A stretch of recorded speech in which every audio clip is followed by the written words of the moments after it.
Hello student, welcome to দিয়া institute for competitive examination. আমি Sabyasachi sir চলে এসেছি তোমাদের জন্য এসএলএসটি পলিটিক্যাল সায়েন্সের সাবজেক্টের ক্লাস নিয়ে। আমরা ফান্ডামেন্টাল রাইটস এর আগের দিন পার্ট 1 পড়েছিলাম। আজকে আমাদের পার্ট 2 এর পোর্শনের ডিসকাশন রয়েছে। এই পর্বে আমরা যেগুলো জানবো সেগুলো হচ্ছে কি কি দেখে নিই আমরা। ফার্স্ট অফ অল আমরা আজকের পর্বে দেখবো সাম্যের অধিকার এবং তার গুরুত্বপূর্ণ ধারাসমূহ, একইভাবে স্বাধীনতার অধিকার এবং তার গুরুত্বপূর্ণ ধারাসমূহ। সেই সঙ্গে আমরা দেখবো শিক্ষার অধিকার এবং তার সংক্রান্ত আইন, তথ্যের অধিকার আইন, শোষণের বিরুদ্ধে অধিকার এবং তার গুরুত্বপূর্ণ ধারাসমূহ, ধর্মীয় স্বাধীনতার অধিকার এবং তার গুরুত্বপূর্ণ ধারাসমূহ, শিক্ষা এবং সংস্কৃতির অধিকার এবং তার গুরুত্বপূর্ণ ধারাসমূহ, শাসনতান্ত্রিক প্রতিবিধানের অধিকার এবং তার গুরুত্বপূর্ণ ধারা, মৌলিক অধিকারের বহিষ্কার, মৌলিক অধিকারের রদ করা এবং মৌলিক অধিকার সংশোধন প্রক্রিয়া। তো এই বিষয়গুলো টোটালটা আমরা জেনে নেব। সবটাই কিন্তু এক্সামের জন্য খুব ইম্পর্টেন্ট, একদম মন দিয়ে আমরা শুনবো। প্রথমে আমরা আগের দিন পড়েছিলাম যে আমাদের 6 রকমের যে মৌলিক অধিকার, সেই 6 রকম মৌলিক অধিকারের প্রত্যেকটা আর্টিকেলের ভেরিয়ার নিশ্চয়ই তোমাদের মনে আছে।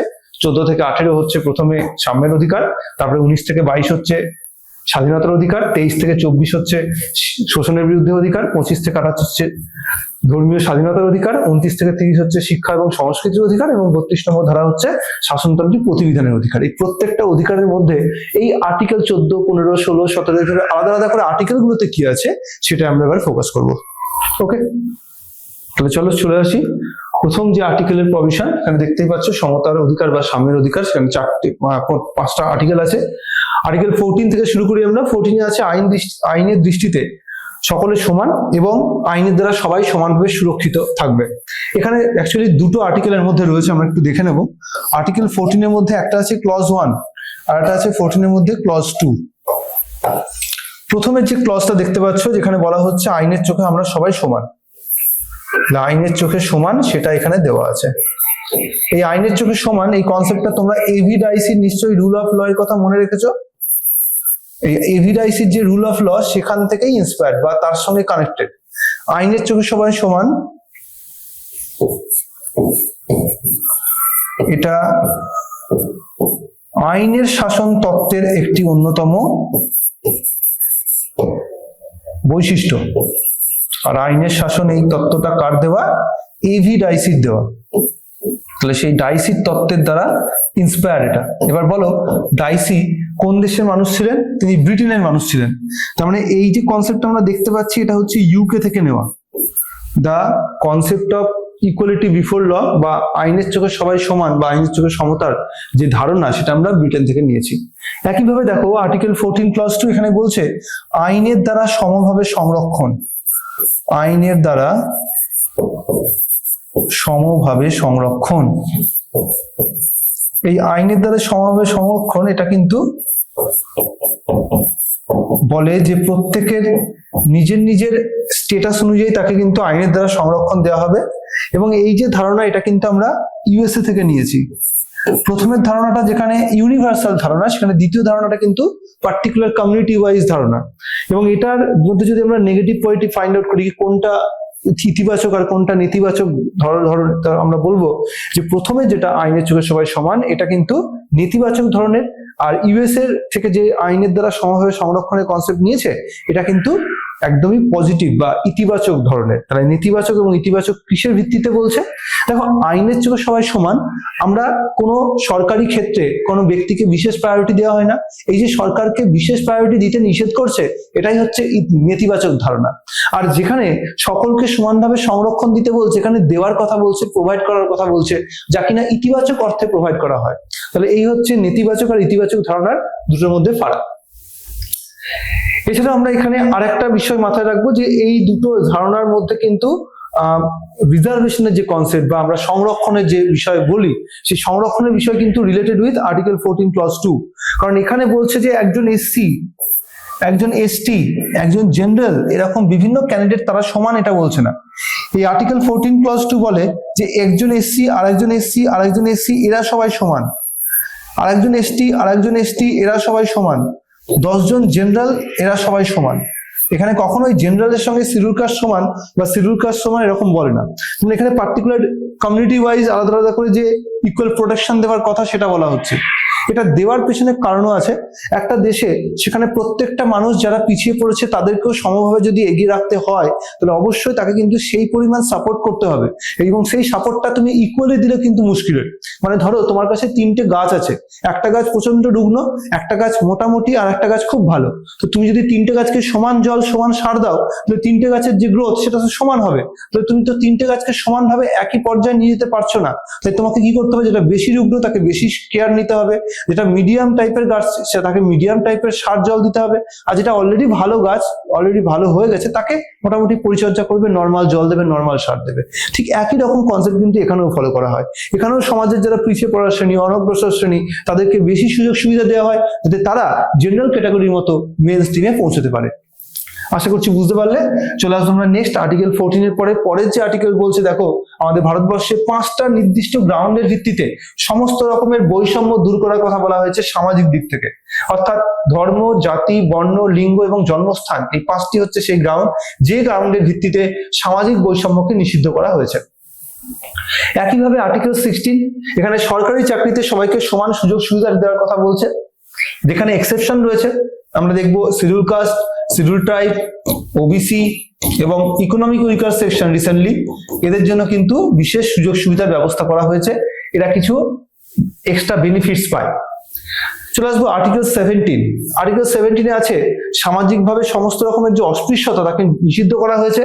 অস্পৃশ্যতা প্র্যাকটিস করা বা এটা কোনোভাবে প্রমোট করা, এটা কিন্তু পুরোপুরি আমাদের ভারতবর্ষে একটি আইনত দণ্ডনীয় অপরাধ। কিভাবে হলো, এটার উপর 1955 সালে একটি আইন বানানো হয়েছে, যে আইনের নাম হচ্ছে অস্পৃশ্যতা দূরীকরণ আইন। এই অস্পৃশ্যতা দূরীকরণ আইনটা তৈরি হয়েছে 1955 এ, আর এই আইনকে মডিফাই করা হয় 1976 এ, যার ফলে বর্তমানে এই অস্পৃশ্যতা দূরীকরণ আইনের নাম হলো সিভিল রাইটস প্রোটেকশন অ্যাক্ট। এই সিভিল রাইটস প্রোটেকশন অ্যাক্টের থ্রু দিয়ে বলা হয়েছে কোনো ব্যক্তি যদি অস্পৃশ্যতাকে কোনোভাবে প্রমোট করে, তার প্র্যাকটিস করে বা সেটাকে কোনোভাবে প্রচারে নিয়ে আসে, তাহলে অবশ্যই সেই ব্যক্তির কিন্তু বিরুদ্ধে স্টেপ নেওয়া হবে। তাকে 500 রুপিজের জরিমানা করা যেতে পারে বা 6 মাসের জেল, বা দুটোই একই সঙ্গে দেওয়া যেতে পারে। নেক্সট যে আর্টিকেল আমরা ফোকাস করবো তা হচ্ছে আর্টিকেল 8। এটা বেসিক্যালি সমস্ত রকমের উপাধি নিষিদ্ধ করার কথা বলা হয়, এবং বিদেশি বিভিন্ন যে সম্মান সেগুলো গ্রহণ করার ক্ষেত্রে রাষ্ট্রপতির পারমিশন ছাড়া সেটা কিন্তু কেউ গ্রহণ করতে পারে না। বিদেশ থেকে কাউকে যদি কোনো উপাধি দিতে চায়, আমাদের ভারতবর্ষের রাষ্ট্রপতির কাছ থেকে পারমিশন নিয়ে সেটা ইউজ করা যায়।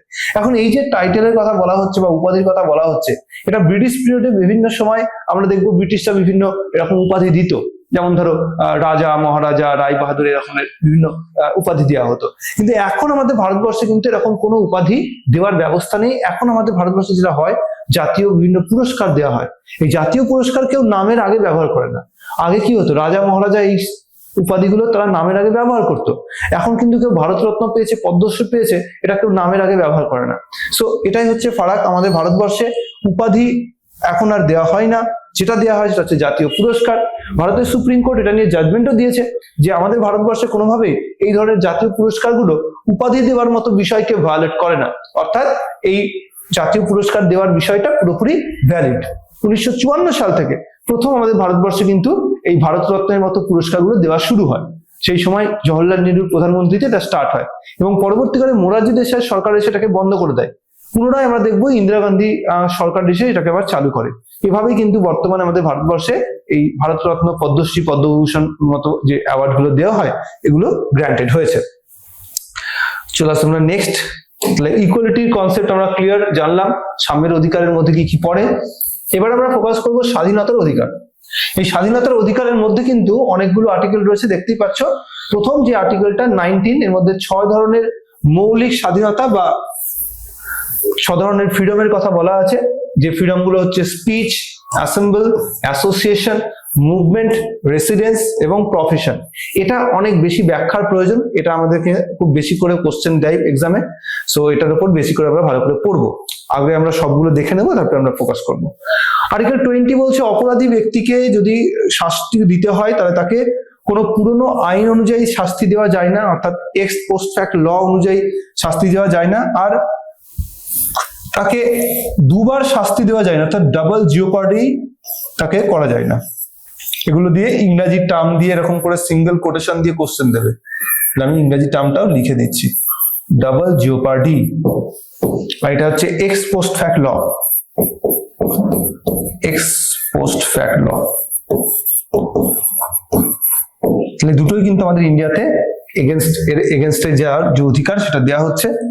আর্টিকেল 21 বলছে জীবন এবং ব্যক্তি স্বাধীনতা, অর্থাৎ আমাদের জীবনের অধিকার এবং সেই সঙ্গে ব্যক্তি স্বাধীনতার অধিকারের মধ্যে গ্র্যান্ট করা হয়েছে। Due process of law plus procedure established by law, দুটোর মিক্সচার হচ্ছে আমাদের বলতে পারো এই ব্যক্তি স্বাধীনতার অধিকার এবং রাইট টু লাইফ। এটার ক্ষেত্রে আমরা দেখবো কাকে ডিউ প্রসেস অফ ল বলে আর কাকে প্রসিডিউর এস্টাবলিশড বাই ল বলে। অন্যদিকে আর্টিকেল 21A, এটা বেসিক্যালি 6 থেকে 14 বছরের শিশুদের বিনামূল্যে এবং বাধ্যতামূলক শিক্ষা দেওয়ার কথা বলে, যেটা আমাদের ভারতবর্ষের সংবিধানে 2002 সালে যুক্ত হয় 86তম সংবিধান সংশোধনী আইনের মাধ্যমে। অন্যদিকে 22 নম্বর ধারা গ্রেফতার এবং আটক সম্পর্কে সুরক্ষা প্রদান করে আমাদেরকে। তাই 19 থেকে 22 যে ফ্রিডমের কথা বলা হয়েছে, স্বাধীনতার অধিকারের কথা বলা হয়েছে, তার মধ্যে প্রথম যে আর্টিকেলটা আমরা ফোকাস করবো সেটা হচ্ছে 19 নম্বর আর্টিকেল। এই 19 নম্বর আর্টিকেলের মধ্যে 6 রকমের যে ফ্রিডম সেটা 6টা ক্লজে দেওয়া আছে। এক্সামে কিন্তু এই ক্লজ গুলো দিয়ে কোশ্চেন দেবে, ফলে সেভাবেই কিন্তু পড়ে নিতে হবে যে freedom of speech and expression, freedom of assemble, freedom of association, freedom of movement, freedom of residence and freedom of profession, occupation, trade and business. লক্ষণীয় বিষয়, এর পরে কিন্তু এফ নেই। তার কারণ আর্টিকেল 19 ক্লজ 1F, এটা 1978 সালে যখন রাইট টু প্রপার্টি বাদ চলে গেছে, তখন এই ফ্রিডম টু প্রপার্টিটাকেও 44 কনস্টিটিউশনাল অ্যামেন্ডমেন্ট অ্যাক্টের মাধ্যমে বাতিল করা হয়েছে। তার আগে এখানে কিন্তু এই এফ বলে আরেকটি প্রভিশন ছিল, এখন সেটা বাতিল হয়ে গেছে। কবে বাতিল হলো? 1978 সালে। কত নম্বর অ্যামেন্ডমেন্ট? 44তম। কি ছিল? সম্পত্তি অধিকার সংক্রান্ত ফ্রিডম দেওয়া ছিল। তাহলে এগুলো প্রত্যেকটা এখানে দেওয়া আছে। মত প্রকাশের এবং মতামত ব্যক্ত করার যে স্বাধীনতা, সেটা হচ্ছে আর্টিকেল 19 ক্লজ 1A। শান্তিপূর্ণভাবে এবং নিরস্ত্রভাবে কোথাও সভা করা বা জমায়েত হওয়ার যে অধিকার, সেটা 19 ক্লজ 1B। সংঘ এবং সংগঠন তৈরি করার যে অধিকার, সেটা আর্টিকেল 19 ক্লজ 1C। ভারতের যে কোনো স্থানে অবাধে চলাফেরা করার অধিকার, আর্টিকেল 19 ক্লজ 1D। ভারতের যে কোনো স্থানে বসবাস করার অধিকার, আর্টিকেল 19 ক্লজ 1E। এবং পছন্দসই পেশা, ব্যবসা, বৃত্তি পরিচালনা করার অধিকার বা এটাকে গ্রহণ করার অধিকার, এটা 19 ক্লজ 1G তে দেওয়া আছে। এই প্রত্যেকটা যে ফ্রিডম আমরা দেখলাম, এগুলোর প্রত্যেকটা কিন্তু রেস্ট্রিকশন দেওয়া আছে, মানে এগুলো ইচ্ছে মতো নয়। যেমন ধরো আমি বলি ফ্রিডম অফ স্পিচ, তো আমি ইচ্ছে মতো নিজের বাক স্বাধীনতাকে ইউজ করতে পারি না। আমার বাক স্বাধীনতার মাধ্যমে যদি কোনো মানুষ হিংসাত্মক কাজকর্ম করতে যায়, তো অবশ্যই আমার সেই বাক স্বাধীনতার অধিকার আমি এনজয় করবো না, তাহলে সেটা রেস্ট্রিকশন করা আছে। বা আমি কাউকে কোনো হিংসা করার জন্য উদ্বুদ্ধ করছি, আমি কাউকে অপমান করলাম, তাহলে এইসব ক্ষেত্রে কিন্তু বাক স্বাধীনতা আমাকে সেই সুযোগ দেয় না। আমি আগেই বলেছিলাম যে অধিকার মানেই সবসময় তার মধ্যে একটা লিমিটেশন থাকবে। উইদাউট লিমিটেশন কখনোই সেটা অধিকার নয়, সেটা একটা স্বেচ্ছাচারিতার নামান্তর হয়ে যাবে। তো সেটা সবসময় মাথায় রাখতে হবে। নেক্সট হচ্ছে পরেরটা আমরা ফোকাস করব। একইভাবে আমরা দেখবো এই প্রত্যেকটার যে রেস্ট্রিকশন সেগুলো এখানে দেওয়া আছে। 19 ক্লজ 1 তার যে এর মধ্যে যে প্রভিশন ছিল, দেখো তার একটা 19 ক্লজ 2 তে কি বলছে? বলছে সীমাবদ্ধতা হচ্ছে রাষ্ট্রীয় নিরাপত্তা, পররাষ্ট্র সম্পর্ক, শৃঙ্খলা, অশ্লীলতা এবং মানহানি, এই ধরনের বিষয়গুলোর এগেনস্টে কোনো ব্যক্তির বাক স্বাধীনতার অধিকারকে সরকার রেস্ট্রিক্ট করতে পারে। আর কি আছে সীমাবদ্ধতার মধ্যে? অ্যাসেম্বলির ক্ষেত্রে সীমাবদ্ধ হচ্ছে জনশৃঙ্খলা এবং সার্বভৌমত্ব রক্ষার জন্য। অ্যাসোসিয়েশনের ক্ষেত্রে হচ্ছে কোনো অ্যাসোসিয়েশন ফর্ম করার ক্ষেত্রে জনশৃঙ্খলা এবং নৈতিকতাকে মাথায় রেখে করতে হবে।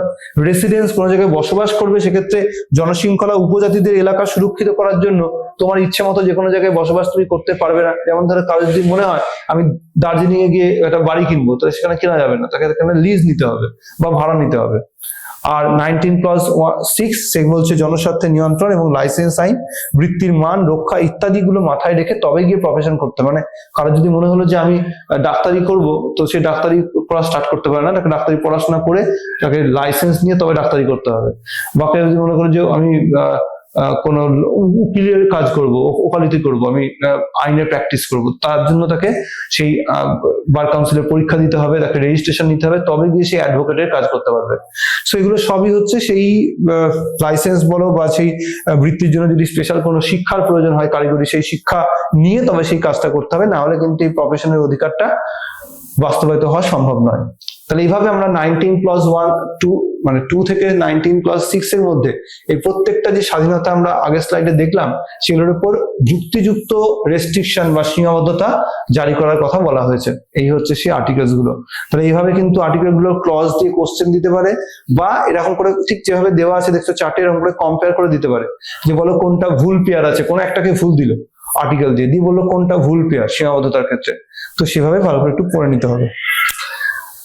চলে আসবো আমরা নেক্সট আর্টিকেল 21।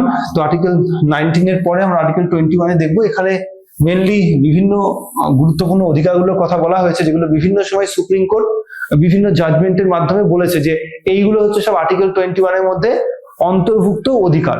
যেমন ধরো বলছে যে প্রাণ ধারণ নয় মর্যাদাপূর্ণ জীবনযাপনের অন্তর্ভুক্ত করা উচিত।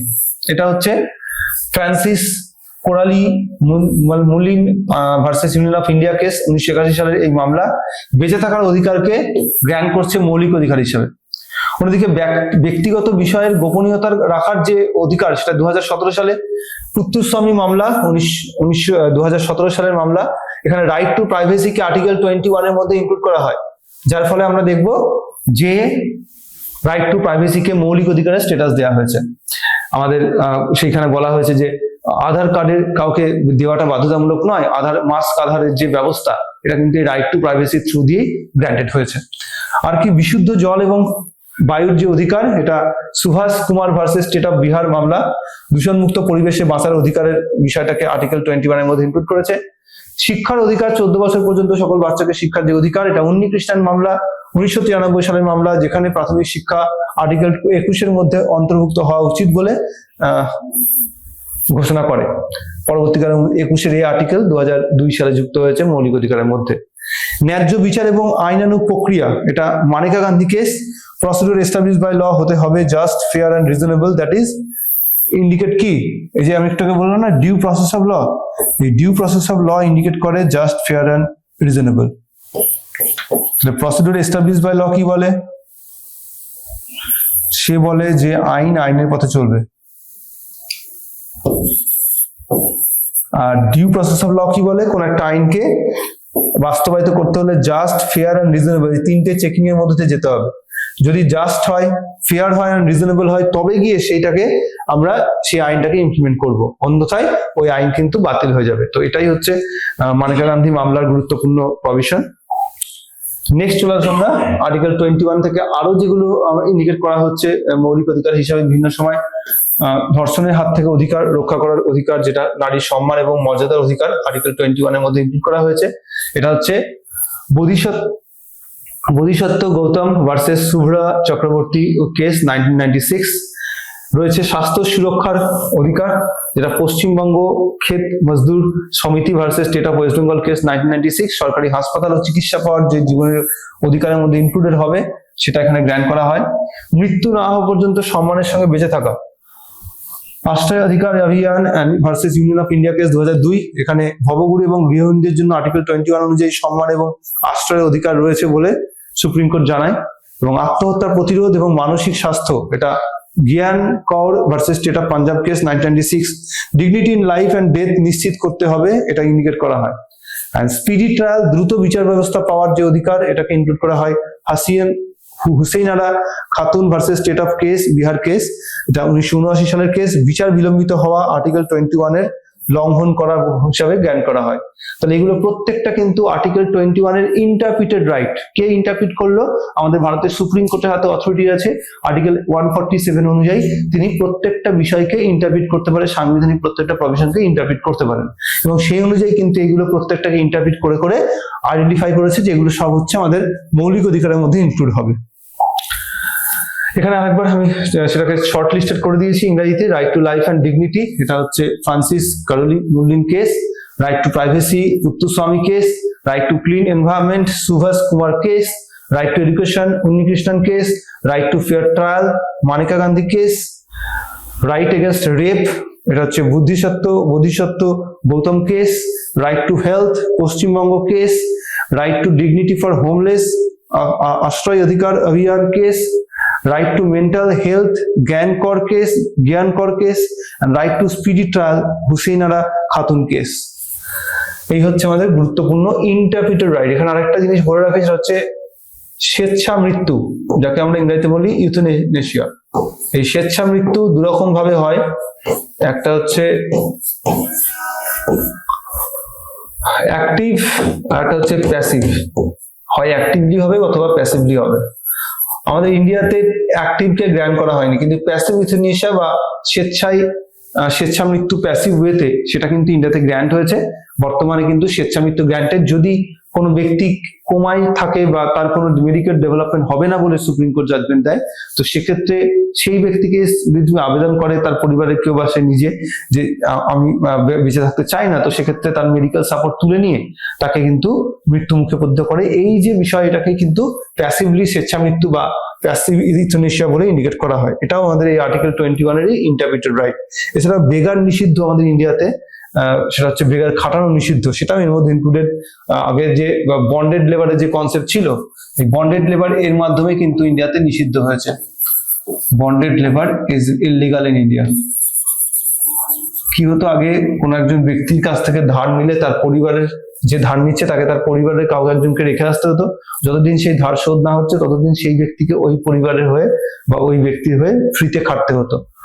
তো তার সেই বিষয়টা আমাদের ইন্ডিয়াতে কিন্তু ব্যান করা হয়েছে। এই আর্টিকেল 21 এরই ইন্টারপ্রিটেশন, যে সম্মানের সঙ্গে বেঁচে থাকা, এটা হচ্ছে right to life and personal লিবার্টির মধ্যে ইনক্লুডেড। এছাড়াও রয়েছে হ্যান্ডকাফিং এর এগেনস্ট রাইট বা সলিটারি কনফাইনমেন্টের এগেনস্ট রাইট, তারপর হচ্ছে জুডিশিয়াল কাস্টডিতে ডেথ হয় সেটার এগেনস্ট রাইট। এগুলো সব কিন্তু এই ফান্ডামেন্টাল রাইটের মধ্যে ইনক্লুড করা হয়েছে। রিসেন্টলি সেন্ট্রাল গভর্নমেন্ট যে স্কিম নিয়েছে, যে এই যে বাড়ি বানিয়ে দেওয়া, এটাও কিন্তু একটি এই যে আর্টিকেল 21 এর ইন্টারপ্রিটেড রাইট, যেখানে বলা হয়েছে যে right two shelter is a fundamental right.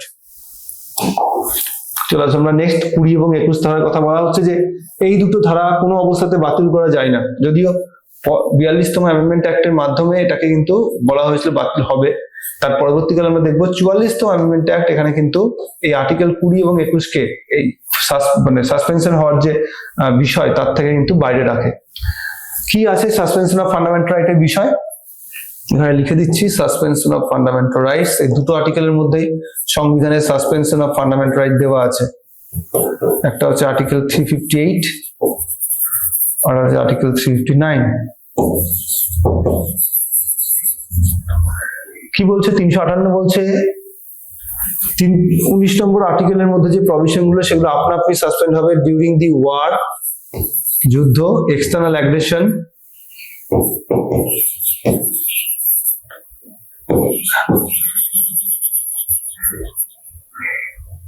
War or external aggression. এই দুটো কন্ডিশনে আর্টিকেল 358 আপনা আপনি সাসপেন্ড হয়ে যায়। যতদিন এই দুটো কন্ডিশন থাকবে ততদিন আর্টিকেল 19 সাসপেন্ডেবল হয়ে থাকবে। তার মানে 352 নম্বর ধারা অনুযায়ী ন্যাশনাল ইমার্জেন্সির সময় এটা হয়, এটা আপনা আপনি হয়, কাউকে কিছু করতে হয় না, স্বয়ংক্রিয়ভাবে হয়। এটা 19 যে প্রভিশন সেগুলোকে স্থগিত করে দেওয়া হয়। অর্থাৎ এটা নয় যে 19 এর মধ্যে যে ফ্রিডম সেগুলো বন্ধ হয়ে যায় দেওয়া, সেগুলো থাকে। নর্মাল টাইমে আমাদের ওগুলো যদি কোনোভাবে ভায়োলেটেড হয় আমরা কোর্টের কাছে গিয়ে অ্যাপিল করতে পারি। ডিউরিং দিস টাইম আমরা কোর্টের কাছে গিয়ে অ্যাপিল করতে পারি না, তার মানে ফান্ডামেন্টাল অরক্ষিত হয়ে যায়। সো সেটাকেই সাসপেনশন অফ ফান্ডামেন্টাল রাইট বলা হচ্ছে। এবং জরুরি অবস্থার পুরো সময়টাতে কিন্তু এটাকে পুরোপুরি অকার্যকরী থেকে যায়। এটা তারপরে আবার যখন জরুরি অবস্থা বন্ধ চলে যায়, নর্মালাইজ হয়ে যায় যখন দেশ, তখন আবার সেই অধিকারগুলো সে এনজয় করবে। আর অন্যদিকে আর্টিকেল 359 কি বলছে, 20 এবং 21 নম্বর ধারা ছাড়া সব মৌলিক অধিকারকে প্রেসিডেন্ট আলাদা করে একটা ঘোষণার মধ্য দিয়ে রেস্ট্রিক্ট করতে পারে। তাহলে প্রেসিডেন্টের আদেশের মাধ্যমে এটা হয়, আপনা আপনি হয় না। আর নির্দিষ্ট অধিকার প্রয়োগযোগ্য থাকে না আদালতে, অর্থাৎ এটাও কিন্তু একইভাবে ন্যাশনাল ইমার্জেন্সির সময় হয়। এখানে তো মেনশন করা ছিল কোন কোন কন্ডিশনে হয়, এখানে কিছু মেনশন করা নেই। তার মানে সব কন্ডিশনেই এই রাষ্ট্রপতি কিন্তু মৌলিক অধিকারকে রদ করতে পারেন। আর রাষ্ট্রপতির আদেশ নির্ধারিত সময় অর্থাৎ বলে দিতে পারে যে এতদিনের জন্য এটা সাসপেন্ডেবল, এবং আদালতের হস্তক্ষেপে এটা বন্ধ করা যায়। মানে আদালতই আবার এটা হস্তক্ষেপ করে এই সাসপেনশন অফ ফান্ডামেন্টাল রাইটকে স্টপ করতে পারে। তো এই হচ্ছে আমাদের সুপ্রিম কোর্টের সঙ্গে এবং আমাদের সাংবিধানিক এই দুটো প্রভিশনের সঙ্গে কানেকশন। এখানে আরেকটা জিনিস বলে রাখি যে এই দুটো আর্টিকেলেই কিন্তু ফান্ডামেন্টাল রাইটের প্রভিশন গুলোকে ইনঅপারেটিভ করে দেওয়া, মানে ওই আর্টিকেল গুলোর থ্রু দিয়ে আমরা কোনোভাবেই কোর্টে কোনো রকম অ্যাপিল করতে পারবো না, অর্থাৎ আমরা আমাদের ফান্ডামেন্টাল রাইটকে প্রোটেক্ট করার জন্য কিছু বলতে পারবো না এক্সেপ্ট 2021। যদি 2021 ভায়োলেটেড হয় তার জন্য আমরা কোর্টে গিয়ে বলতে পারি, কিন্তু বাকি যে অধিকারগুলো আছে সেগুলো যদি রাষ্ট্রপতি এভাবে সাসপেন্ড করে দেয় তাহলে কিন্তু সেগুলোর উপর আমরা আদালতে কিছু করতে পারবো না। আর আদালত এখানে হস্তক্ষেপ পুরোপুরি, আদালতের হস্তক্ষেপের অথরিটি পুরোপুরি এখানে বন্ধ করে দেওয়া হয়, ক্লোজ করে দেওয়া হয়। সো এই হচ্ছে আমাদের ফান্ডামেন্টাল রাইটের 20 এবং 21 নম্বর ধারা। এরপরে আমরা চলে আসবো ফান্ডামেন্টাল রাইটের আরেকটি গুরুত্বপূর্ণ আর্টিকেল, যেটা আমাদের যারা এসএলএসটি পড়াশোনা করছো স্কুলের টিচিং এর জন্য তাদের খুব ভালো করে জেনে নিতে হবে। সেটা হচ্ছে আর্টিকেল 21A, 86তম সংবিধান সংশোধন, যেখানে আরটি মানে রাইট টু এডুকেশন সংক্রান্ত প্রভিশন গুলোকে যুক্ত করা হয়েছে 2002 সালে। এই অ্যামেন্ডমেন্ট অ্যাক্টের ওপর বেস করে 2009 সালে একটি আইন তৈরি করা হয় যাকে আমরা রাইট টু এডুকেশন অ্যাক্ট বলি। রাইট টু এডুকেশন যে অ্যাক্ট সেটা এখানে লেখাই আছে। রাইট টু এডুকেশন অ্যাক্টটা তৈরি করা হচ্ছে 2009 সালে এবং এটাকে কার্যকরী করা হয়েছে 1 এপ্রিল 2010 সাল থেকে। তাহলে আইন আর ফান্ডামেন্টাল রাইট দুটো আলাদা বিষয়। আইনটা হচ্ছে আলাদা করে তৈরি করা হয়েছে যাতে ফান্ডামেন্টাল রাইট ভালো করে ইমপ্লিমেন্ট করা যায়, অনেক পরে গিয়ে করা হয়। এই সময় প্রধানমন্ত্রী কে ছিল, তাই দিয়ে কোশ্চেন দেয়। এই সময় ছিল অটল বিহারী বাজপেয়ী আর এখানে ছিল মনমোহন সিং। সো এগুলো দিয়ে কোশ্চেন দেয়, এগুলো ভালো করে আমাদের পড়ে নিতে হবে। নেক্সট চলে আসবো আমরা কি আছে এই আর রাইট টু এডুকেশন অ্যাক্টের মধ্যে, আমরা একটু দেখে নেব প্রধান বৈশিষ্ট্যগুলো। প্রথমত বয়স সীমা, 6 থেকে 14 বছর বয়সী সকল শিশুকে বিনামূল্যে বাধ্যতামূলক শিক্ষা দেওয়ার কথা করে বলা আছে, মানে primary education, primary stage of education. Then free education, শিশুরা কোনো ফি, অনুদান বা খরচ ছাড়াই শিক্ষা লাভ করতে পারবে, মানে কোনো রকম টাকা পয়সা দিতে হবে না, বিনামূল্যে পাচ্ছে। থার্ড ওয়ান কম্পালসারি এডুকেশন, মানে বাধ্যতামূলক।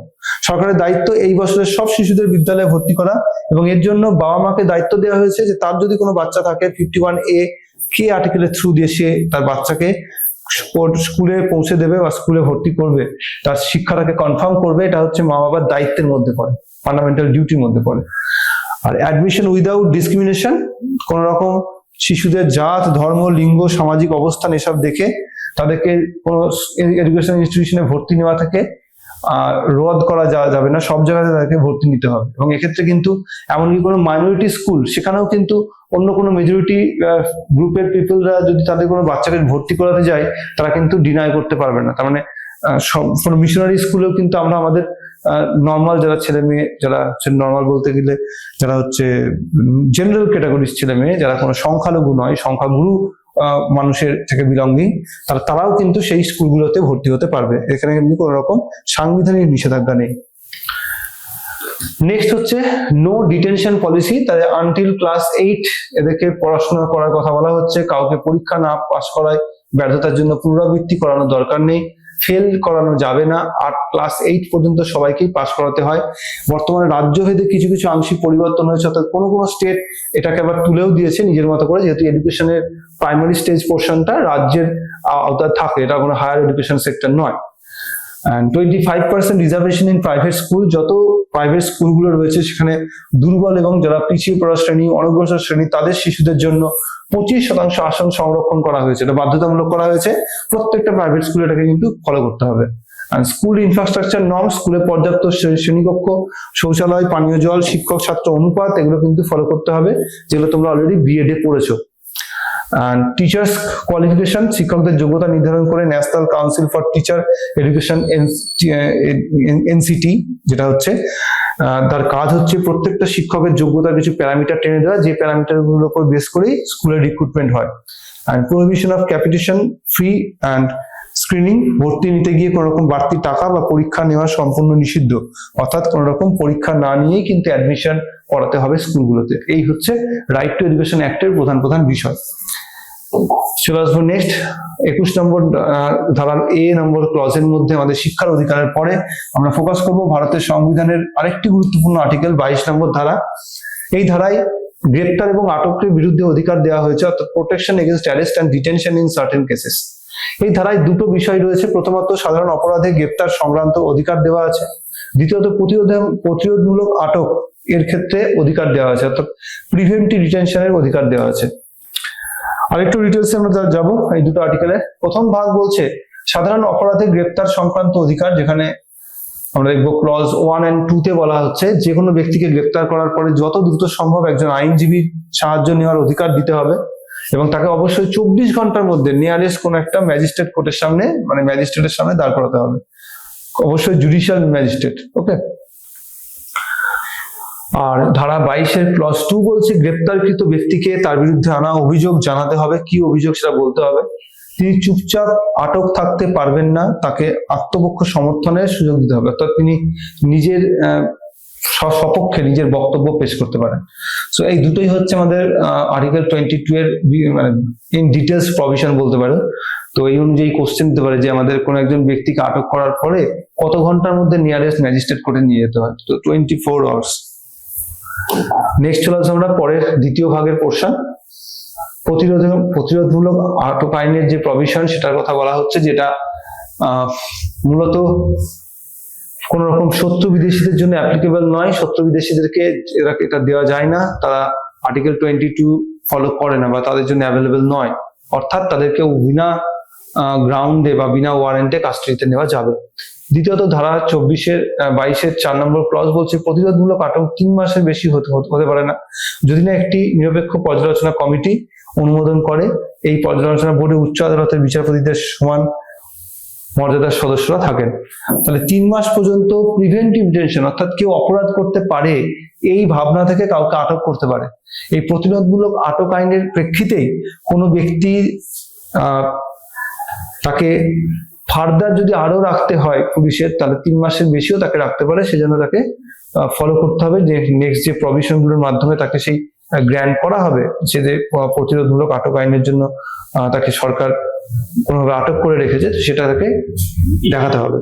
তবে সেজন্য কিন্তু আরেকটা কাজ করা হয় যে 3 মাসের বেশি যদি রাখতে চায় সেক্ষেত্রে ওই আদালতের একটি বিচারপতিদের একটা গ্রুপ অফ বডি বানানো হয় বা কমিটি বানানো হয়।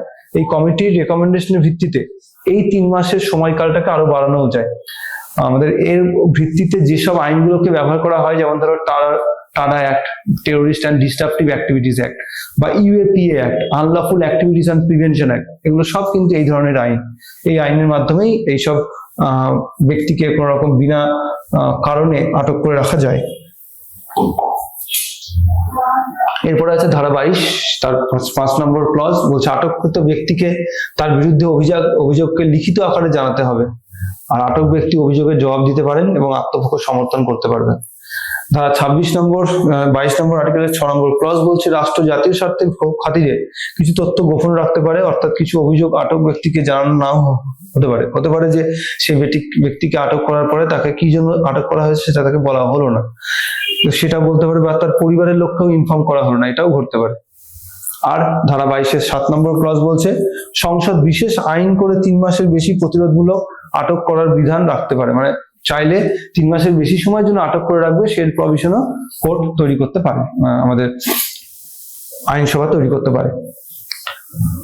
তো এই হচ্ছে আর্টিকেল 22 প্রভিশন গুলো, সবগুলো দিয়েই কোশ্চেন দিতে পারে।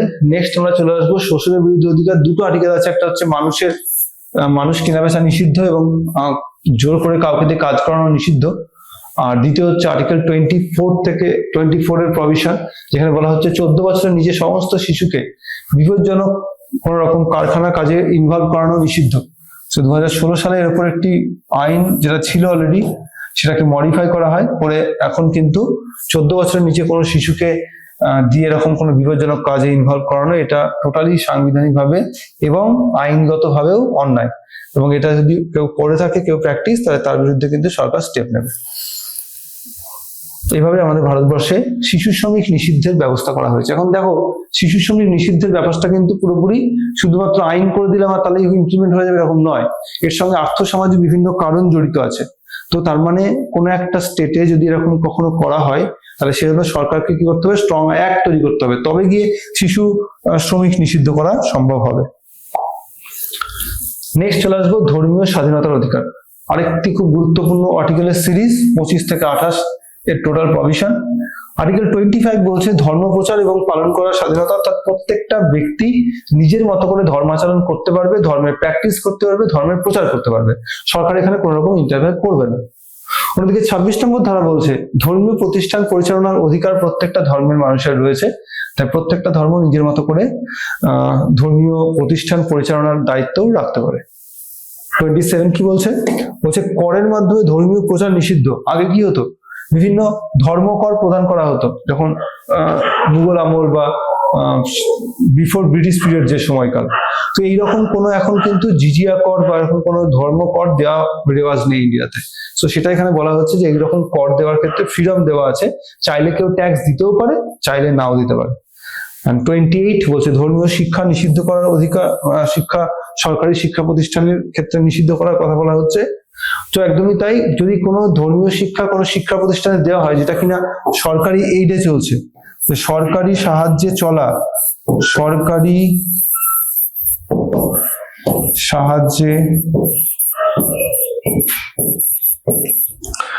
সাহায্যে পরিচালিত এরকম কোনো যদি অ্যাক্টিভিটি হয়, তাহলে সেটা কিন্তু যদি ধর্মীয় আচরণ শেখানো হচ্ছে, তাহলে লোকে কি বলবে যে সরকার এখানে টাকা দিয়ে ধর্মীয় আচরণ করাচ্ছে। তাহলে এটা যাতে ভায়োলেটেড না হয়, অর্থাৎ আমাদের ভারতবর্ষের যে ধর্মনিরপেক্ষ এথিক্স সেটা যাতে কোনোভাবে হ্যাম্পার না হয়, তার জন্য এই সরকারি সাহায্যের কথা এখানে বলা হয়েছে। ওকে, তাহলে আমাদের ভারতবর্ষে 25 থেকে 28 এই প্রত্যেকটা হচ্ছে ধর্মীয় স্বাধীনতার অধিকারের কথা বলে।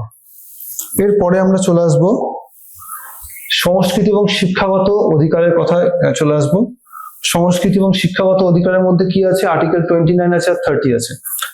আর্টিকেল 29 বলছে যে ভাষা, লিপি এবং সংস্কৃতি রক্ষা করার অধিকার, যেখানে বলা হচ্ছে প্রত্যেকটা সংখ্যালঘু শ্রেণী তারা নিজেদের মতো করে নিজেদের কালচারকে প্রোটেক্ট করতে পারবে, নিজেদের ভাষাকে প্রোটেক্ট করতে পারবে। এখন সংখ্যালঘু কারা ইন্ডিয়াতে? ভারতবর্ষে ভাষা এবং ধর্ম এই দুটোর ভিত্তিতে সংখ্যালঘু আইডেন্টিফাই করা হয়। কে এটা ঘোষণা করবে? রাষ্ট্রপতির দ্বারা ঘোষিত হবে।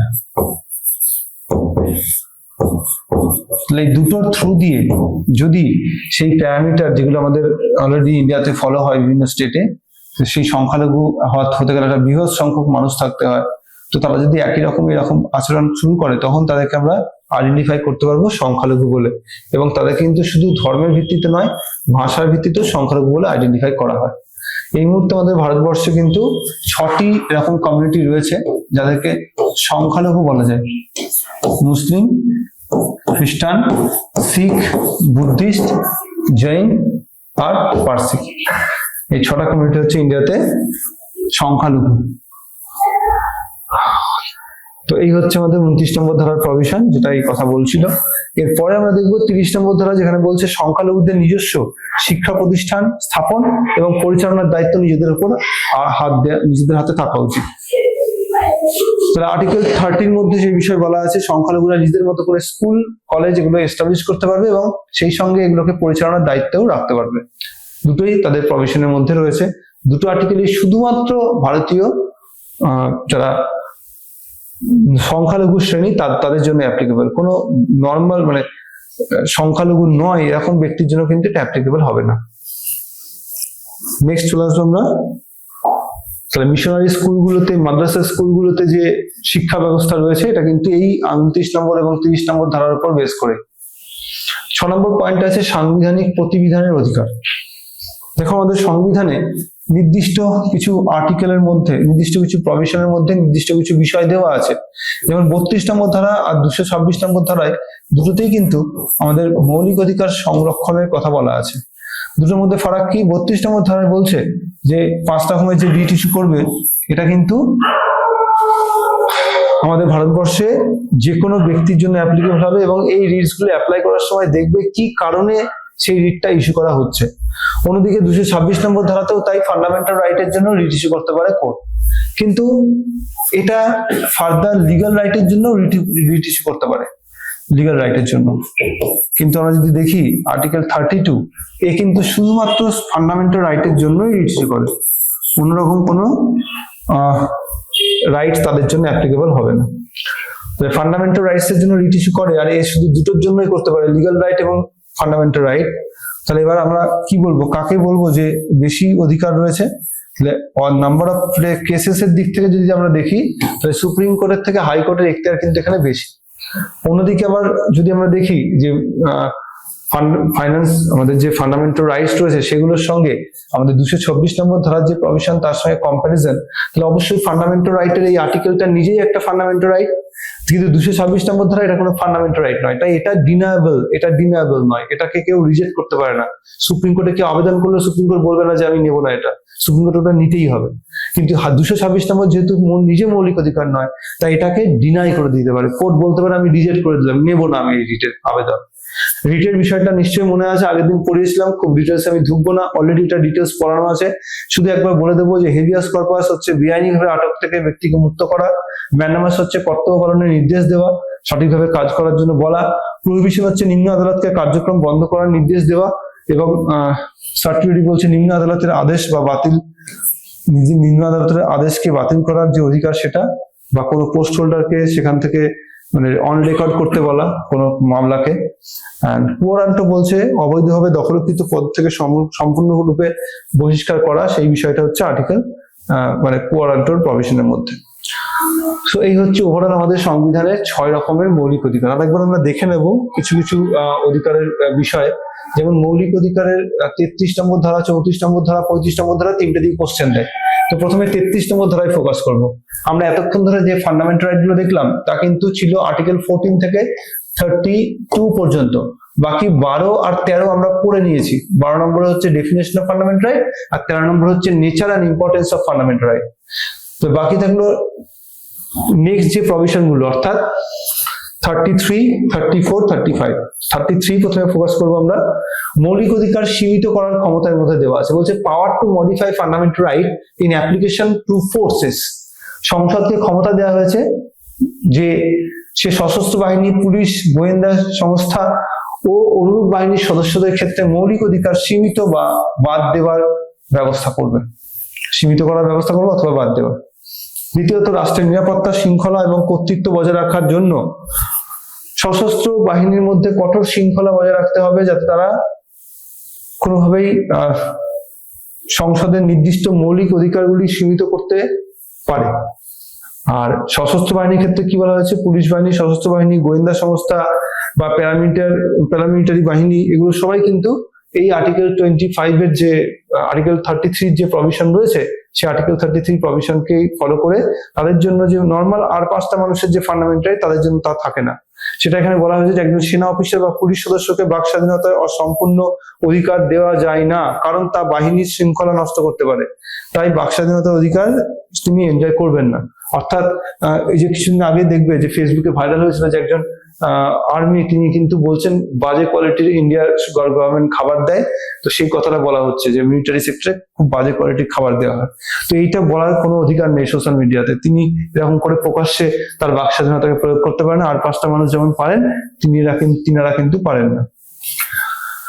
সো এই হচ্ছে আর্টিকেল 33 প্রভিশন।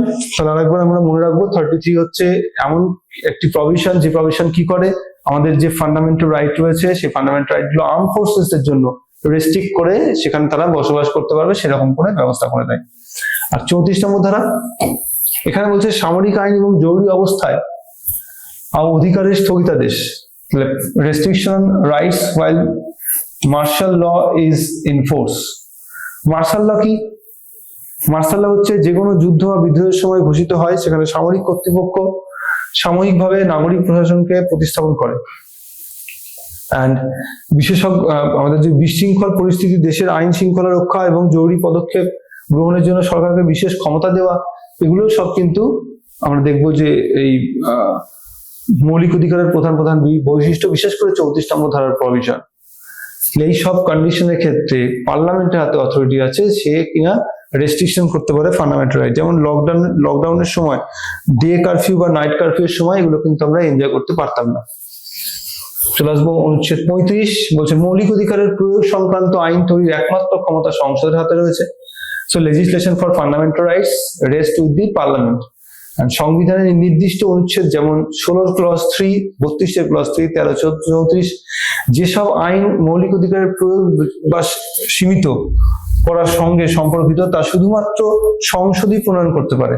তাহলে যেখানে অলরেডি রেস্ট্রিকশন করে দিচ্ছে মৌলিক অধিকারের উপর, সেই বিষয়ের উপর যদি কোনো রকম মডিফিকেশন করতে হয়, তাহলে সেটা শুধুমাত্র ভারতের সংসদই করে দিতে পারবে, সেটাই প্রভিশনে বলা আছে। তাহলে কি আছে 16 + 3, 32 + 3, 33, 34, এগুলো হচ্ছে সেই প্রভিশন যেখানে স্পেশাল কিছু এক্সট্রা পাওয়ার পার্লামেন্টকে দেওয়া হয়েছে টু মডিফিকেশন অফ রাইটস। এক্ষেত্রে রাজ্য বিধানসভা এ বিষয়ে আইন করতে পারবে না, ঠিক আছে, শুধু পার্লামেন্ট পারবে, রাজ্য আইনসভা পারে না, লেখা আছে। মৌলিক অধিকার সংক্রান্ত বিষয়ে সার্বজনীন এবং সমান আইন প্রয়োগ নিশ্চিত করা যায়, এরকম প্রভিশন হচ্ছে জাতীয় ঐক্যতা এবং সংহতি বজায় থাকার প্রধান উদ্দেশ্য। সংবিধান অনুযায়ী সংরক্ষণ, এটা আমাদের ইম্পর্টেন্ট। সশস্ত্র বাহিনীর অধিকারের সীমাবদ্ধতা, সেটা আমরা জানলাম। আর হচ্ছে সংবিধানের প্রতিকার, অর্থাৎ কিভাবে মৌলিক অধিকার প্রোটেক্টেড হবে, সেই প্রভিশনটা আমরা এখানে দেখে নিলাম। চলে আসবো নেক্সট। মৌলিক অধিকারের বিশেষ কিছু বৈশিষ্ট্য রয়েছে, এই বৈশিষ্ট্যগুলো আমরা একটু দেখবো। মৌলিক অধিকারের বৈশিষ্ট্যের মধ্যে সব থেকে প্রথম যে বৈশিষ্ট্য আমরা ফোকাস করবো তা হচ্ছে সংবিধান প্রদত্ত অধিকার। দেখো, মৌলিক অধিকারগুলো ভারতীয় সংবিধানের 3rd পার্টে দেওয়া আছে, যার মধ্যে টোটাল যে আর্টিকেলের বেরিয়ার সেটা কিন্তু আর্টিকেল 12 to 35 প্রভিশনের মধ্যে দেওয়া আছে। এই আর্টিকেল 12 to 35 এর মধ্যে টোটাল ফান্ডামেন্টাল রাইটের যে 6 টাইপস, সেই 6টা টাইপ ইন্ডিকেট করে ডিসকাস করা হয়েছে। অন্যদিকে আমাদের যে জাস্টিসেবল প্রভিশন, অর্থাৎ আদালত কর্তৃক যে অধিকারগুলোকে বলবৎ করা যাবে তার জন্য সাংবিধানিক প্রভিশন রয়েছে, দুটো আর্টিকেল রয়েছে আমাদের, আর্টিকেল 32 রয়েছে আর 226 রয়েছে। যে দুটো আর্টিকেল কোর্টকে অথরিটি দিচ্ছে যে আমাদের সাধারণ মানুষের অ্যাপিল নেওয়া এবং তার এগেনস্টে তাকে রিটের ব্যবস্থা করে দিয়ে তার মৌলিক অধিকারটাকে প্রোটেক্ট করা। এই 32 নম্বর ধারা 226 এর মধ্যে ফারাকও আমরা পড়েছি, যে 32 নম্বর ধারার মধ্যে যে অথরিটি কোর্টকে দেওয়া হয়েছে, সুপ্রিম কোর্টকে, সে শুধুমাত্র ভারতের মৌলিক অধিকারের জন্য রিট ইস্যু করতে পারে। হাইকোর্টের ক্ষেত্রে কিন্তু শুধুমাত্র মৌলিক অধিকার নয়, তাকে আরো একটি অধিকার দিয়েছে যে সে লিগ্যাল রাইটের উপরও মৌলিক অধিকারের মতো লিগ্যাল রাইটের ক্ষেত্রেও সে রিট ইস্যু করতে পারে। তাহলে এইভাবে জাস্টিসেবল করার মধ্য দিয়ে সুপ্রিম কোর্ট হাইকোর্টের থ্রু দিয়ে ট্রুলি এটাকে কিন্তু গ্যারান্টি দেওয়ার ব্যবস্থা করেছে, ট্রুলি এটাকে প্রোটেকশনের ব্যবস্থা করে দিয়েছে। অন্যদিকে নাগরিক এবং অনাগরিক অধিকার, অর্থাৎ যেগুলো হচ্ছে সাধারণ যেগুলো সিভিল রাইটস, সেগুলো যেরকম প্রোটেক্ট করার ব্যবস্থা করেছে, সেরকম এমন কিছু প্রভিশন রয়েছে যেগুলো হচ্ছে গ্রুপ অফ পিপল একসঙ্গে এনজয় করে। যেমন আমরা যদি ওভারঅল দেখি, আর্টিকেল 15 সামাজিক একটা অধিকার, সমাজের প্রত্যেকের জন্য এটাকে প্রোটেক্ট করার ব্যবস্থা করেছে, সামাজিক কোনো বৈষম্য থাকবে না। বা 16 নম্বর ধারা সরকারি চাকরির ক্ষেত্রে সকলকে সমান সুযোগ দেওয়ার কথা বলা হচ্ছে। 19 নম্বর ধারা, সেখানে একজন ব্যক্তির নিজস্ব যে ফ্রিডম গুলো রয়েছে, অর্থাৎ বাক স্বাধীনতার অধিকার, সেখানে সে ইচ্ছে মতো চলাফেরা করতে পারে, যে কোনো প্র্যাকটিস প্রফেশন নিতে পারে, এই সমস্ত অধিকারগুলো কিন্তু আমাদের ফান্ডামেন্টাল রাইটের মধ্যে বিভিন্ন আর্টিকেলের মধ্যে, কোথাও 14 নম্বর আর্টিকেল, কোথাও 21 নম্বর ধারা, এভাবে কিন্তু ডিসকাস করা হয়েছে। নেক্সট ফিচারের মধ্যে আমরা দেখবো যে নট অ্যাবসলিউট। আমরা আগেই বলেছিলাম যে অধিকারের কনসেপ্টটাই হচ্ছে রিলেটেড উইথ একটা লিমিটেশন থাকবে। আনলিমিট অধিকার কখনোই কিন্তু প্রযোজ্য নয়, কোথাও আনলিমিটেড অধিকার থাকতে পারে না। এখানেও তাই আমাদের সংবিধানেও দেখো বারবার প্রত্যেকটা মৌলিক অধিকারের মধ্যে কোথাও না কোথাও একটা রেস্ট্রিকশন টেনে দিয়েছে, যে ইচ্ছে মতো যত খুশি অধিকার যেন এনজয় না করতে পারে, কোথাও একটা লিমিটেশন থাকবে। এবং সেই লিমিটেশনের প্রভিশন আমরা আর্টিকেল 19 এর পেয়েছিলাম, যে ক্লজ 1 এর মধ্যে যেমন এবিসিডি করে দেওয়া আছে প্রত্যেকটা প্রভিশন, তার ঠিক রেস্ট্রিকশন গুলো এরপর থেকে শুরু হয়েছে 19+2 থেকে 19+6 পর্যন্ত। আজকে একটু ডিসকাস করলাম আমরা এই ক্লাসের মধ্যে, নিশ্চয়ই মনে আছে। তবে এইভাবে কিন্তু প্রত্যেকটা ফান্ডামেন্টাল রাইটের মধ্যে রেস্ট্রিকশন টানা আছে, যাতে এটা বোঝা যায় যে অধিকার মানে আমার একার নয়, আরো 5 জনের রয়েছে। আমি যদি ইচ্ছে মতো যা খুশি তাই করার অধিকার এনজয় করি, তাহলে অন্যের সেই অধিকারটা এনজয়মেন্টের সমস্যা হতে পারে। তাই যখনই আমি অধিকার এনজয় করবো, আমি পজিটিভ ওয়েতে করবো, কোনোরকম নেগেটিভ ওয়েতে আমি আমার অধিকারকে এনজয় করবো না। সো এটাই ইন্ডিকেট করা হয়েছে, এটা আরেকটি গুরুত্বপূর্ণ বৈশিষ্ট্য, এটা যে কোনো দেশের অধিকারের ক্ষেত্রেই অ্যাপ্লিকেবল। রাষ্ট্রের বিরুদ্ধে প্রযোজ্য। আমরা সবাই জানি যে মৌলিক অধিকার বেসিক্যালি কি, স্টেটকে ব্যক্তিগত পরিসরে ইন্টারফেয়ার করা থেকে আটকায়। তাহলে প্রত্যেকটা অধিকার মানেই হচ্ছে, সেগুলো হচ্ছে রাষ্ট্রের অ্যাক্টিভিটিকে নিয়ন্ত্রণ করা, ইচ্ছে মতো রাষ্ট্র যা খুশি তাই করতে যাতে না পারে তার জন্য ব্যক্তিকে অধিকারগুলো দিয়েছে। এবং সব থেকে বড় কথা, এখানে এমন একজনকে নিগরানির দায়িত্ব দিয়েছে, এমন একজনকে সেটাকে চেকিং করার দায়িত্ব দিয়েছে, সে হচ্ছে কোর্ট। সে হচ্ছে পুরোপুরি একটি নিউট্রাল পোর্শন, এবং সেটা সুপ্রিম কোর্ট হাইকোর্ট দুটো ক্ষেত্রকে দিয়েছে, যে কোনোভাবে যদি রাষ্ট্রের কোনো কারক, সেটা পুলিশ হতে পারে, সেটা দেশের কোনো সরকারি অথরিটি হতে পারে, যারা যদি মৌলিক অধিকারের ক্ষেত্রে কোনো রকম ভায়োলেশন করে, তাহলে সেক্ষেত্রে কিন্তু অবশ্যই কোর্ট তার জন্য ব্যবস্থা নিতে পারবে এবং তার মৌলিক অধিকারকে রক্ষা করার সুযোগ দেওয়া হবে। এভাবে প্রাইমারি অ্যাক্টিভিটি গুলো সবসময় কোর্টের এগেনস্টে হয়। যেমন ধরো আমি একটা এক্সাম্পল দিই, যে সরকার সরকারি চাকরির ক্ষেত্রে সমান সুযোগ দিচ্ছে না, কোনোভাবে সেখানে চাকরির ক্ষেত্রে কোনো রকম ভায়োলেশন হয়েছে, রুলস রেগুলেশন ভায়োলেট করা হয়েছে, হয়তো ইকুয়ালিটি বিফোর ল এর যে কনসেপ্ট সেটা ভায়োলেটেড হয়েছে, বা রিজার্ভেশনের যে প্রভিশন ছিল সেটাকে সেখানে ফলো করা হয়নি। সেক্ষেত্রে কোর্টের কাছে আমরা যদি আবেদন করি, কোর্ট তখন সেটাকে চেকিং করবে। যদি মনে হয় যে সত্যি সেখানে কোনো রকম ভাবে ভায়োলেশন হয়েছে, তাহলে কিন্তু কোর্ট পুরো সেই নিয়োগ প্রক্রিয়াকে বাতিল করে দিতে পারে।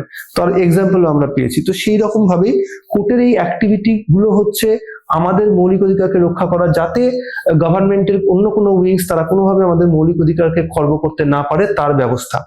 এন্ড তারপরে হচ্ছে সংশোধনযোগ্য, অর্থাৎ মৌলিক অধিকার মানেই সেটা কিন্তু সংশোধনযোগ্য, তবে এটা খেয়াল রাখতে হবে কোনোভাবে যেন আমাদের মৌলিক যে ডক্ট্রিন রয়েছে, অর্থাৎ আমাদের যে বেসিক স্ট্রাকচার রয়েছে সংবিধানে, সেগুলোকে যাতে কোনোভাবে নষ্ট না করা হয়। বেসিক স্ট্রাকচার কি সেটা আমরা এর আগেও পড়েছি। বেসিক স্ট্রাকচার হচ্ছে আমাদের সংবিধানের প্রধান কিছু বৈশিষ্ট্য, যে বৈশিষ্ট্যগুলোকে কোনো অবস্থাতেই নষ্ট করা যায় না, কোনোভাবেই ভায়োলেট করা যায় না।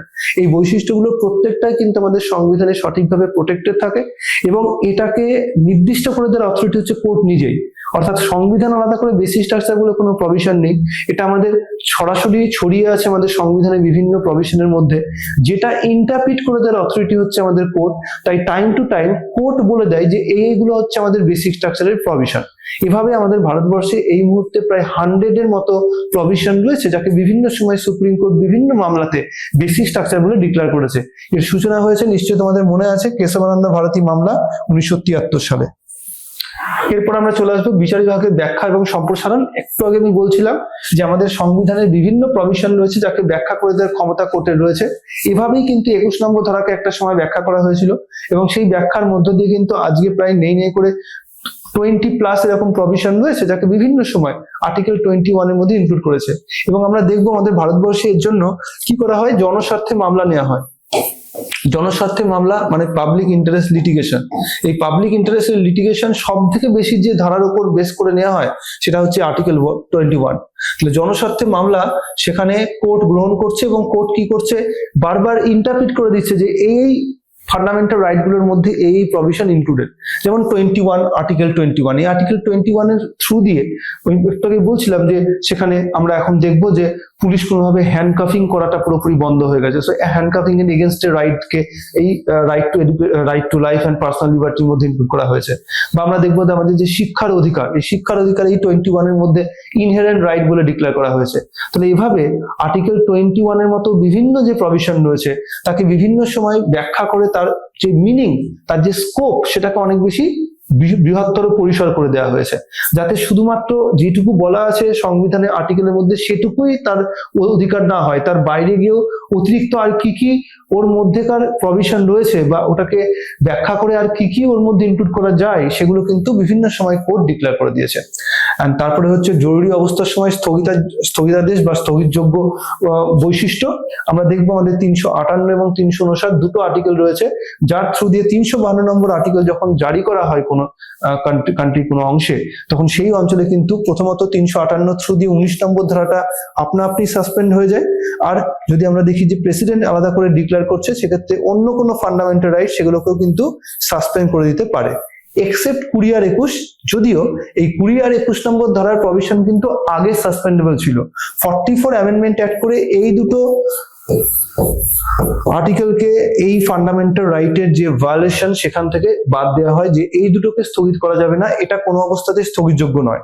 তবে 1978 এ আর্টিকেল 20 আর 21 কে এর বাইরে রাখা হয়। তাই এখন আমরা বলতে পারি যে 20 আর 21 নম্বর ধারা এই দুটো সাসপেন্ডেবল নয়, বাকি ফান্ডামেন্টাল রাইট সাসপেন্ডেবল। বাকি ফান্ডামেন্টাল রাইটকে সাসপেন্ড করতে গেলে রাষ্ট্রপতিকে আলাদা করে ঘোষণা করতে হয়, এক্সেপ্ট আর্টিকেল 19, কারণ আর্টিকেল 19টা 352 জারি হওয়া মানেই সেটা সাসপেন্ড হয়ে যায়। তবে এখানে আরেকটা গ্রাউন্ড আছে, সেটা হচ্ছে 3টে কারণে আমাদের 352 নম্বর ধারা জারি করা হয়। একটা হচ্ছে ওয়ার, একটা হচ্ছে এক্সটার্নাল অ্যাগ্রেশন, একটা হচ্ছে আর্মড রেবেলিয়ন। এখানে কিন্তু আর্মড রেবেলিয়নের কারণে যদি 352 ধারা জারি হয়, সেজন্য কিন্তু আর্টিকেল 19 সাসপেন্ড হবে না। শুধু ওয়ার আর এক্সটার্নাল অ্যাগ্রেশনের কারণে যদি ফান্ডামেন্টাল রাইট যদি আমাদের দেশে এমার্জেন্সি জারি হয়, তখনই এই 19 নম্বর ধারাটা আপনা আপনি সাসপেন্ড হবে, অন্যথায় এই আপনা আপনি সাসপেন্ড হওয়ার বিষয়টা কিন্তু থাকবে না। চলে আসবো আমরা নেক্সট ফিচারের মধ্যে। 9 নম্বর ফিচার, রাষ্ট্রকে বাধ্যবাধকতা প্রদান করে, অর্থাৎ মৌলিক অধিকার রাষ্ট্রকে কিছু সীমার মধ্যে কাজ করতে বাধ্য করে। কারণ রাষ্ট্র যদি আনলিমিট পাওয়ার এনজয় করে, তাহলে তো ব্যক্তিগত পরিসরে ইন্টারফেয়ার করবে। রিসেন্টলি আমরা দেখবো 2017 সালে পুত্তুস্বামী মামলা পরিষ্কার করে বলে দিয়েছে যে right to privacy is a fundamental right. এবং আমরা দেখবো জন্য এখন মাস আধারের মতো প্রভিশনকে ইনক্লুড করতে হয়েছে গভর্নমেন্টকে, যে প্রত্যেকটা ক্ষেত্রে সরকারের হয়তো ক্ষমতা আছে সবকিছু করার, কিন্তু সেখানে কোথাও গিয়ে একটা বিধিনিষেধ টেনে দেওয়ার অথরিটি কিন্তু এই মৌলিক অধিকার দেয়। এখানে সেটাই বলা হয়েছে যে রাষ্ট্র নাগরিকদের কোনো অধিকারে হস্তক্ষেপ করতে পারবে না, সেটা ইন্ডিকেট করে দেয় আমাদের ফান্ডামেন্টাল রাইট। একইভাবে সংশ্লিষ্ট অধিকারগুলি রক্ষা কবচ হিসেবে ধারা 32 কাজ করে। আমরা তো আম্বেদকরের বক্তব্যে পেয়েছি, আম্বেদকর বলেছেন যে এই আর্টিকেল 32 হচ্ছে heart and soul of Indian constitution. তাহলে ভারতের সংবিধানের হৃদয় এবং আত্মা হিসেবে এটা কি করে কাজ করছে? যদি আমরা আমাদের ভারতের সংবিধানটাকে দেখি, তাহলে আমাদের ভারতের সংবিধানকে আমরা কি বলি? ডেমোক্রেটিক কনস্টিটিউশন, গণতান্ত্রিক সংবিধান। ডেমোক্রেটিক কনস্টিটিউশনের ডেমোক্রেটিক এই কথাটা বলার পেছনে কারণ কি? কারণ হচ্ছে আমাদের ইন্ডিয়া একটা ডেমোক্রেটিক কান্ট্রি। তাহলে ইন্ডিয়া একটি গণতান্ত্রিক দেশ, আর গণতান্ত্রিক দেশ হওয়ার জন্য কিছু ফিচার থাকতে হয়। কি কি ফিচার থাকতে হয়? পলিটিক্যাল ডেমোক্রেসি থাকতে হয়, থাকতে হয় সোশ্যাল ডেমোক্রেসি মানে সামাজিক গণতন্ত্র, থাকতে হয় ইকোনমিক্যাল ডেমোক্রেসি মানে অর্থনৈতিক গণতন্ত্র। এই 3 রকম গণতন্ত্র থাকার মধ্য দিয়ে আমরা বলতে পারি যে এটা একটা কান্ট্রি, এটা ডেমোক্রেটিক কান্ট্রি। এর মধ্যে যদি আমরা দেখি ফান্ডামেন্টাল রাইটের মাধ্যমে পলিটিক্যাল ডেমোক্রেসি গুলো এনশিওর হয়, আর এই পলিটিক্যাল ডেমোক্রেসি হচ্ছে সব থেকে বেশি গুরুত্বপূর্ণ ডেমোক্রেসি এনশিওর হওয়ার জন্য। তাহলে আমাদের যদি সংবিধানটাকে আমরা চিন্তা করি যে এটা একটা সার্কেল, এটা একটা সংবিধান, আর এটা হচ্ছে তার কেন্দ্রবিন্দু যেটা হচ্ছে আর্টিকেল 32। তাহলে এই আর্টিকেল 32 কি করছে? এ ফান্ডামেন্টাল রাইট গুলোকে প্রোটেক্ট করছে। তাহলে আর্টিকেল 32 এর মাধ্যমে ফান্ডামেন্টাল রাইট প্রোটেক্টেড হচ্ছে। আর আমি এখনই বললাম যে ফান্ডামেন্টাল রাইট গুলো কি করে? পলিটিক্যাল ডেমোক্রেসিকে এনশিওর করে, যেটা হচ্ছে ডেমোক্রেসি বলার জন্য সব থেকে বেশি ইম্পর্টেন্ট। তাহলে মৌলিক অধিকার রক্ষা পায় 32 নম্বর ধারার থ্রু দিয়ে। মৌলিক অধিকার গ্র্যান্ট করে কাকে? আমাদের দেশের রাজনৈতিক গণতন্ত্রকে। আর রাজনৈতিক গণতন্ত্র কি করে? আমাদের সংবিধানের ডেমোক্রেটিক নেচারটাকে, ডেমোক্রেটিক ফিচারটাকে প্রোটেক্ট করে। সো এভাবে বাই ডিফল্ট আর্টিকেল 32 আমাদের সংবিধানটাকেই রক্ষা করে। তো এটাকেই আম্বেদকর আরো গ্লোরিফাই করেছেন। তিনি বলেছেন যে আর্টিকেল 32 হচ্ছে আমাদের সংবিধানের হৃদয় এবং আত্মা। তো এরপরে হচ্ছে আমাদের ফিচার্স এর পরে কয়েকটা আরো প্রভিশন দেখবো, যেমন হচ্ছে আমাদের সংবিধানের অ্যামেন্ডমেন্টের কথা আমি একটু বললাম যে ফান্ডামেন্টাল রাইটকে অ্যামেন্ড করা যায়। তো আর্টিকেল 368 মধ্য দিয়ে আমরা ফান্ডামেন্টাল রাইটের সংশোধন পাবো। ফান্ডামেন্টাল রাইটের সংশোধন শুধু নয়, 368-তে গোটা সংবিধানের সব জায়গাতেই সংশোধন করার কথা বলা আছে। যদিও কেশবানন্দ ভারতী কেস এর মধ্যে ডিক্লারেশন করেছে যে মৌলিক যে কাঠামো রয়েছে আমাদের বা বেসিক স্ট্রাকচার রয়েছে ওটাকে হাত না দিয়ে সংবিধানের যে কোনো জায়গাকে সংশোধন করা যাবে। 368 নম্বর ধারার ক্লজ 1 আছে, ক্লজ 2 আছে। ক্লজ 1 এ স্পেশাল মেজরিটির মাধ্যমে যেগুলো অ্যামেন্ড করা যাবে তার কথা বলা আছে। এই ক্লজ 1 ফলো করেই কিন্তু মৌলিক অধিকার সংশোধিত হয়। তো ওটাই এখানে বলা হয়েছে যে মৌলিক অধিকারগুলো বিশেষ সংখ্যাগরিষ্ঠতার মাধ্যমে সংশোধন করা যেতে পারে, এক্সেপ্ট এই বেসিক স্ট্রাকচারকে হাত না লাগিয়ে। যেমন ধরো আমাদের ভারতবর্ষে কি আছে? আইনের চোখে সবাই সমান, এটা আমাদের একটি বেসিক স্ট্রাকচার ফিচার। তো আমাদের সংবিধান সংশোধন করতে পারবে ঠিকই, মৌলিক অধিকার সংশোধন করতে পারবে ঠিকই, কিন্তু তার মানে এই ইকুয়ালিটি বিফোর ল বা আইনের চোখে সবাই সমান এটাকে সরিয়ে দিতে পারবে না, এটাকে সংশোধন করতে পারবে না। হ্যাঁ, এবার এটাকে আরো গ্লোরিফাই করার জন্য কোনো প্রভিশন যদি চায় সেটাকে অ্যাড করতে পারবে। আমরা দেখেছি বহুবার আমাদের সংবিধানের মধ্যে মৌলিক অধিকারের মধ্যে চেঞ্জেস হয়েছে। আমরা রাইট টু এডুকেশনকে সংশোধন করে মৌলিক অধিকারের মধ্যে ইনক্লুড করতে দেখেছি। এই রাইট টু এডুকেশন সংবিধানে ঢুকেছে, তাতে কি আমাদের মৌলিক অধিকারের ফিচার্স কি কোনোভাবে ভায়োলেটেড হয়েছে? না, বরং এর ফিচার আরো বেশি গ্লোরিফাই হয়েছে। সো এটাই হচ্ছে এর ফিচার, যে বেসিক স্ট্রাকচারকে হাত না লেগে কোন রকম চেঞ্জেস করতে চাইলে সেই চেঞ্জেস সে করতে পারবে। নেক্সট চলে আসবো আমরা এই সংখ্যাগরিষ্ঠতার কথাটা আমি বললাম, এটা কি বিশেষ সংখ্যাগরিষ্ঠতা বলে দিলাম, এটা মানে কি?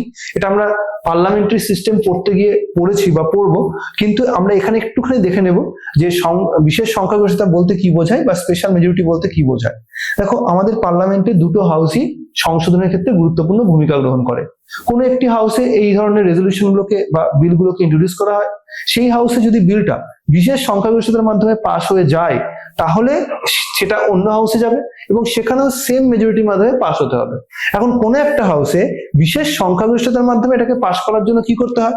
অ্যাটলিস্ট 50% মেম্বারকে হাউসে প্রেজেন্ট থাকতে হয় অ্যান্ড ভোট দিতে হয়। উপস্থিত এবং ভোটদানকারী সদস্য অ্যাটলিস্ট হাফ হতে হবে। তাহলে আমরা এক্সাম্পল হিসেবে ধরতে পারি যে লোকসভা টোটাল মেম্বার হচ্ছে 543, আর এই 543 মধ্যে আমরা অর্ধেক বলতে 272 কে বুঝি। তার মানে অ্যাটলিস্ট 272 যদি প্রেজেন্ট থাকে লোকসভায়, তাহলে সেই 50% এর মেম্বার প্রেজেন্টের ক্রাইটেরিয়া পূরণ হলো। এবার এই অ্যাটলিস্ট যদি 272 জন ভোট দেয়, তাহলে প্রেজেন্টের সঙ্গে ভোটটাও গ্র্যান্টেড হলো। হতেই পারে যে হাউসে 300 জন প্রেজেন্ট হয়েছে, কিন্তু 300 জন ভোট দেয়নি, 280 জন ভোট দিয়েছে। তাহলে এখানে 280 জন প্রেজেন্ট এবং ভোট হয়ে দিয়েছে, এটাই ধরা হবে। তাহলে 280 জন যদি প্রেজেন্ট হয়, ভোট দেয়, তাহলে তার রেসপেক্টে 2/3 সাপোর্ট লাগবে। এটাকে আরো ইজি করতে পারি আমরা। ধরো 320 জন প্রেজেন্ট হয়েছে, তাহলে সবাই প্রেজেন্ট হলেই ভোট দেবে তার গ্যারান্টি নেই। ভোট দিয়েছে 300 জন, তাহলে 2/3 মেজরিটি বলতে এখানে 200 জনের অ্যাটলিস্ট সাপোর্টের কথা বলা হচ্ছে। তাহলে এইভাবে স্পেশাল মেজরিটির মাধ্যমে দুটো হাউস থেকে যদি পাস হয়, তারপরে প্রেসিডেন্টের সিগনেচার পায়, তবে গিয়ে আমাদের সংবিধানের এই মৌলিক অধিকারের পোর্শনটাকে সংশোধন করার অথরিটি এনজয় করবে পার্লামেন্ট। আর এখানে আমরা দেখবো যে আমাদের পুরো পার্লামেন্টের এই অ্যাক্টিভিটি গুলোকে কিন্তু কোনোভাবেই আমাদের বেসিক স্ট্রাকচারকে লঙ্ঘন করবে না, সংশোধন করবে ঠিকই, কিন্তু বেসিক স্ট্রাকচারকে হাত না লাগিয়ে করবে। নেক্সট চলে আসবো আমরা পরের স্লাইডে। এখানে নির্দিষ্ট কয়েকটা অ্যামেন্ডমেন্টের কথা বলে দেওয়া হয়েছে যা আমাদের মৌলিক অধিকারের বিভিন্ন সময় চেঞ্জেস গুলো করেছে। যেমন ফার্স্ট অ্যামেন্ডমেন্ট অ্যাক্ট দেখতেই পাচ্ছ 1951-এ বাক স্বাধীনতা সংক্রান্ত কিছু রেস্ট্রিকশন টেনে দিয়েছে। 24 নম্বর অ্যামেন্ডমেন্ট অ্যাক্ট খুব গুরুত্বপূর্ণ, এখানে বলেছে সংশোধন করার যে অথরিটি রয়েছে মৌলিক অধিকারের, সেইটাকে একটা নির্দিষ্ট করে দেওয়া হয়েছে যে সংসদ এটাকে করতে পারবে, কিন্তু একটা নির্দিষ্ট রেস্ট্রিকশন বা নির্দিষ্ট প্রসেস মেনটেন করে। একইভাবে 25th অ্যামেন্ডমেন্টে আমরা পেয়েছি, সেখানে আর্টিকেল 31 কে পরিবর্তিত করা হয়েছে, বা এটাকে আর্টিকেল 31 এর প্রভিশনকে মডিফাই করা হয়েছে, বা পাওয়ারটাকে লিমিট করা হয়েছে। পরে গিয়ে দেখবো আমরা এটাকে পুরোপুরি বাদই করে দেওয়া হচ্ছে। 42 অ্যামেন্ডমেন্ট অ্যাক্ট হচ্ছে একমাত্র অ্যামেন্ডমেন্ট অ্যাক্ট যেখানে ফান্ডামেন্টাল রাইটকে ডিপিএসপি থেকে কম গুরুত্বপূর্ণ মনে করা হয়েছিল। সাধারণভাবে আমাদের সংবিধান যে বৈশিষ্ট্য প্রদান করে, তার থ্রু দিয়ে মৌলিক অধিকারকে আমরা বলি আদালত কর্তৃক বলবৎযোগ্য, আর ডাইরেক্টিভ প্রিন্সিপালস মানে নির্দেশমূলক নীতি, তাকে আমরা বলি আদালত কর্তৃক বলবৎযোগ্য নয়। কিন্তু এই 42 অ্যামেন্ডমেন্ট অ্যাক্ট সেই সময় বলেছিল যে না, আদালত কর্তৃক বলবৎযোগ্য নয় যে ডিপিএসপি, সেটা আদালত কর্তৃক বলবৎযোগ্য ফান্ডামেন্টাল রাইটের থেকে বেশি গুরুত্ব পেয়ে যাবে। তো যাই হোক, এটাকে পরবর্তীকালে আবার আমরা দেখবো সুপ্রিম কোর্ট বাতিল করে দেয় এবং 44 অ্যামেন্ডমেন্ট অ্যাক্টও বাদ দিয়ে দেয়। এখানে এছাড়াও যেটা চেঞ্জেস হয়, সোশ্যালিস্ট সেকুলার শব্দগুলো যুক্ত করা হয়, যেটা আমাদের সেকুলার শব্দটা তো অবশ্যই আমাদের ফান্ডামেন্টাল রাইটের সঙ্গে কানেক্টেড বিষয়। নেক্সট হচ্ছে 44 অ্যামেন্ডমেন্ট অ্যাক্ট 1978, খুব গুরুত্বপূর্ণ একটি কাজ হয়। রাইট টু প্রপার্টির যে প্রভিশন আর্টিকেল 31 এর মধ্যে ছিল, এটাকে পুরোপুরি ফান্ডামেন্টাল রাইটের লিস্ট থেকে বাদ দিয়ে সেটাকে অ্যাড করে দেওয়া হয় 300A, যেটা পার্ট 12 এর মধ্যে রয়েছে, অ্যাজ এ লিগ্যাল রাইট, আইনি অধিকার হিসেবে যুক্ত করা হয়।